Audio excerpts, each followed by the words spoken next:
Mahigit 2 milyong pisong halaga ng hinihinalang smuggled cigarettes ang nasabat sa Regional Border Control Point sa Barangay Pamutulon, Kalilangan, Bukidnon noong hapon ng Hunyo 3. Pinangunahan ng mga tauhan ng 1004th Maneuver Company ng Regional Mobile Force Battalion 10, katuwang ang Provincial Intelligence Unit, Kalilangan Municipal Police Station, CIDG Bukidnon at Maritime Police Station, Misamis Oriental ang operasyon. Inaresto sa operasyon ang 2 lalaki na kinilalang sina alias Zandro, 47 anyos na driver, at alias Raprap, 32 anyos na truck helper, kapwa residente ng Kulambugan, Lanao del Norte. Ayon sa mga otoridad, pinara nila ang isang refrigerated van na bumabiyahe mula Kulambugan, Lanao del Norte patungong Maramag, Bukidnon. Sa paunang inspeksyon, napansin ng mga operatiba ang isang rim ng hinihinalang smuggled cigarettes na nakalagay sa dashboard ng sasakyan. Nang masusing ininspeksyon ang van, nadiskubre ang mas marami pang kahon ng sigarilyo na nakatago sa likurang bahagi at tinakpan pa umano ng galvanized iron sheets upang hindi mahalata.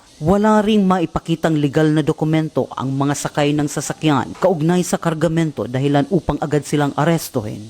Kabilang sa mga nakumpiska ang 53 cases ng Pragon cigarettes, 6 na cases ng San Marino cigarettes, 1 case ng Commando cigarettes, 5 rims ng Pragon cigarettes at 9 na pakete ng sigarilyo. Dinala ang 2 suspects sa Kalilangan Municipal Police Station para sa dokumentasyon at kaukulang pagsasampa ng kaso, habang inilipat naman sa Bureau of Customs sa Taguluan ang mga nakumpiskang sigarilyo at sasakyan para sa tamang disposisyon.